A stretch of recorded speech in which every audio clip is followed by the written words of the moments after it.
author entry, August 8th, 2020. Today I'm going to be talking about the hero's journey, and even though the main character, Serena Mendez, is a woman, and technically I should be talking about the heroine's journey, the classic description of this from the mythologist Joseph Campbell in his seminal book, The Hero with a Thousand Faces, is really the basis for most of today's entry. Essentially, he mapped out the archetypal heroic journey and identified three major phases: first departure, then initiation, and finally return. And in each of those phases there are subcategories. A typical analysis identifies 12 key elements in a hero's journey, but I want to just focus on these three major categories. The narrative structure that he details is, of course, familiar to many ancient tales such as the Odyssey, but it has been adopted and used extensively in modern literature and in filmmaking. The story of The Hobbit is a classic hero's adventure. The story of Luke Skywalker, as told in the Star Wars trilogy, is another example familiar to most listeners that really describes the monomyth and hero's journey.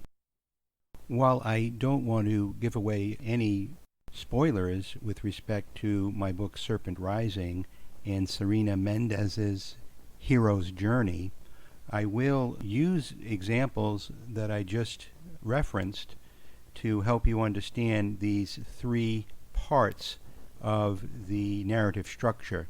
So part one is departure, and in The Hobbit, Gandalf arrives in the Shire and he convinces Bilbo, who is somewhat reluctant to join on this adventure, and they subsequently depart. In Star Wars, where we meet Luke Skywalker for the first time, he is surprisingly called to his adventure by the holographic message that R2-D2 displays of Princess Leia. And again, he is somewhat reluctant to leave his planet with old Ben Kenobi, but this reluctance is a common story element that is woven into the narrative structure of the classic hero's journey. In Serena's case, she somewhat reluctantly leaves for the Navajo reservation, where she obtains instructions, her call to action, her call to adventure from her great-aunt Olje. Part of the reluctance at this stage in the hero's journey is the call to leave the familiar world to something unknown. And at the beginning of a quest, whether we think of Bilbo's quest or Luke Skywalker's quest or Serena's quest, the hero is drawn forward onto a somewhat new and potentially terrifying path.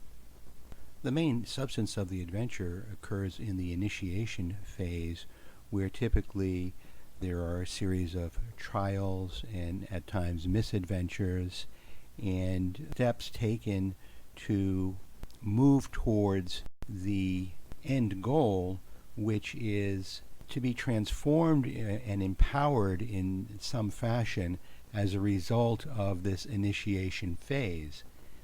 And as Joseph Campbell puts it, the gods and goddesses are to be understood as the embodiments and custodians of the elixir of imperishable being. What the hero seeks is their grace, the power of their sustaining substance. Guardians dare release it only to the duly proven. So one has to go through a series of trials to prove their worth, to obtain this special elixir of the gods and goddesses, which is somehow empowering. And having survived the various trials that are the substance of the adventure, the hero then returns, in some sense, changed as a result of this heroic adventure. So, to quickly summarize, in the beginning of the monomyth, the hero is called to adventure, which requires them leaving the ordinary world of the familiar and venturing into the unknown, where they have their grand adventure with trials and tribulations, and then they return changed in some fashion back to the known world. In the case of Serena Mendez, how she now proceeds in this changed and empowered fashion is really the focus of Book 2. Before closing, I'll add that the writing and publishing of this book has been a hero's adventure for the author that is grand in scope. Thanks for listening, and that concludes today's entry.